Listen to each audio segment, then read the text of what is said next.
Bonjour, aujourd'hui pour notre vidéo sur Excel, nous allons voir la fonctionnalité mettre sous forme de tableau.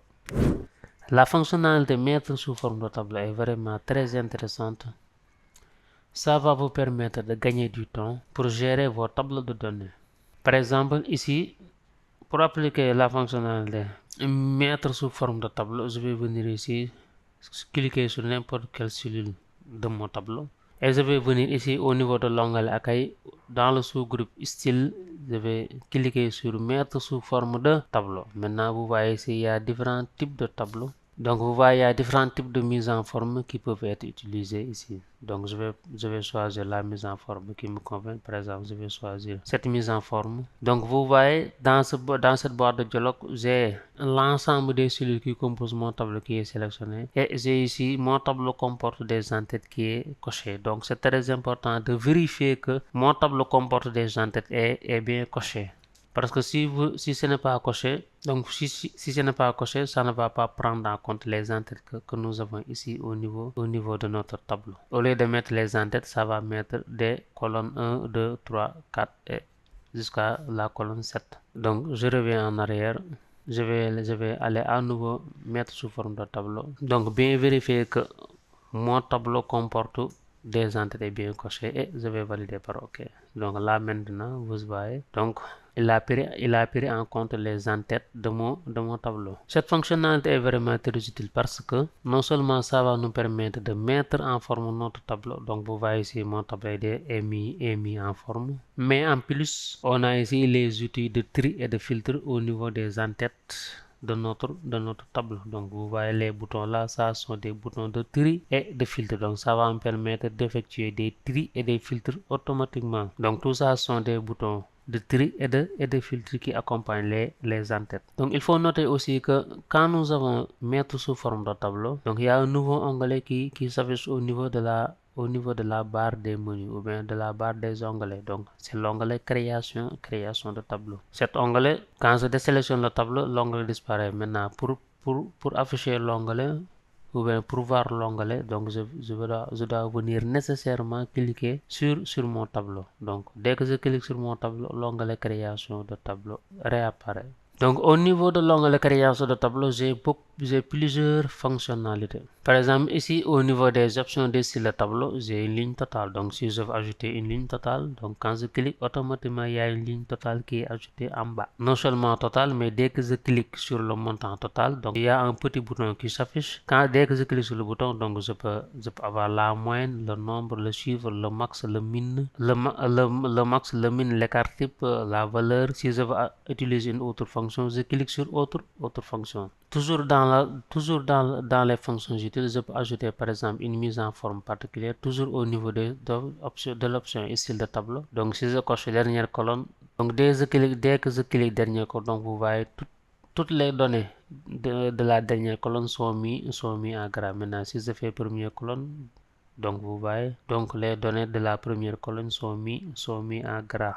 Donc tout ça sont des mises en forme particulières que vous pouvez effectuer grâce à l'onglet création de tableau. Si on veut aussi, on peut ici ajouter des colonnes à bande. Donc automatiquement dès que je coche colonne à bande, donc j'ai des colonnes à bande. Donc toute cette partie là au niveau de option des styles de tableau va me permettre tout simplement de changer les styles de mon tableau. Autre option utile, je peux ajouter un segment. Donc autre chose très utile, c'est la possibilité d'ajouter un segment pour filtrer rapidement notre tableau.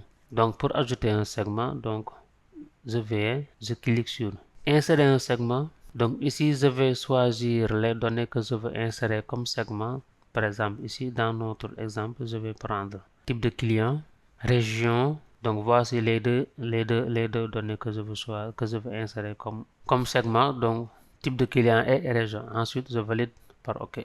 Et donc là j'ai deux fenêtres qui vont me permettre de sélectionner les données que je veux afficher uniquement sur mon tableau. Par exemple ici je veux afficher les artisans, donc je clique sur artisans.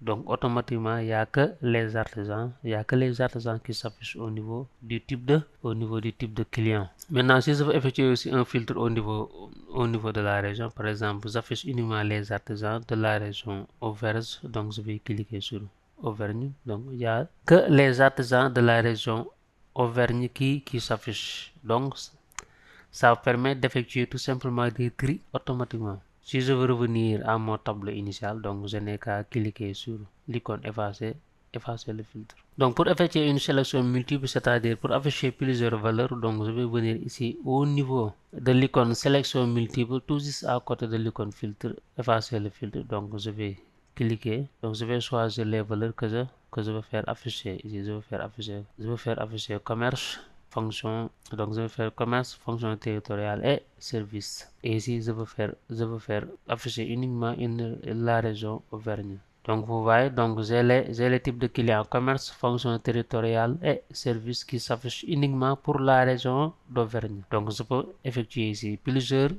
filtres en cochant l'icône sélection multiple. Donc là vous remarquez que très rapidement je peux effectuer des filtres ou bien des tris au niveau de mon tableau grâce à la fonctionnalité mettre sous forme de tableau.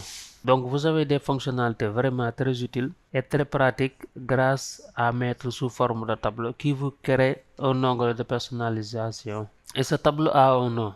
Donc quand je clique sur mon tableau, donc au niveau de l'onglet création de tableau, au niveau de propriété, j'ai le nom du tableau qui est ici. Donc le nom du tableau ici, le nom de mon tableau, c'est le tableau 2. Donc j'ai la possibilité de changer le nom du tableau, le nom de mon tableau. Donc je vais sélectionner le nom par défaut qui est tableau 2, je vais l'effacer et je vais mettre vente en validant par entrée.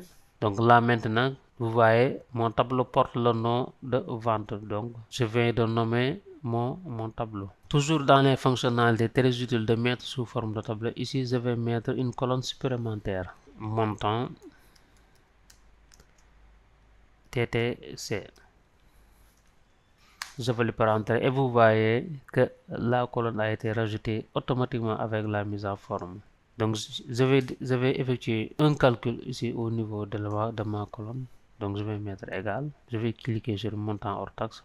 Donc maintenant ici, au lieu de mettre la cellule G2, donc ici j'ai l'adresse de la colonne montant hors taxe. Donc ici j'ai l'adresse de la colonne montant hors taxe. Donc ce qui indique que le calcul que je vais mettre ici va se reproduire sur l'ensemble de la colonne. Donc au lieu de faire poignée de recopie, ce calcul va s'effectuer automatiquement sur les autres cellules de la colonne du montant hors taxe, multiplié par 20% en validant par entrée. Donc vous voyez,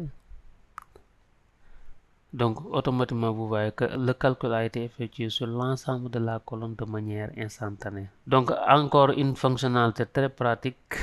C'est-à-dire ici, quand je viens ici au niveau de la dernière ligne et que je veux ajouter une nouvelle ligne en bas, donc je vais venir sélectionner la dernière ligne et je vais appuyer sur la touche tabulation. Donc automatiquement ça me crée une nouvelle entrée en bas. Donc à chaque fois que je veux me mettre sur la dernière cellule, non pas la dernière ligne mais la dernière cellule, et quand je fais la touche tabulation, ça va m'ajouter une nouvelle ligne. Voilà, en résumé, on a vu quelques fonctionnalités de l'option mettre sous forme de tableau. Maintenant, vous savez comment utiliser la fonctionnalité mettre sous forme de tableau pour faire la mise en forme de votre tableau et aussi utiliser les fonctionnalités très utiles que offre l'option mettre sous forme de tableau. Voilà, c'était tout pour cette vidéo. J'espère que cette vidéo vous sera utile et on se retrouve à la prochaine vidéo pour un autre cours ou un autre tuto sur Excel.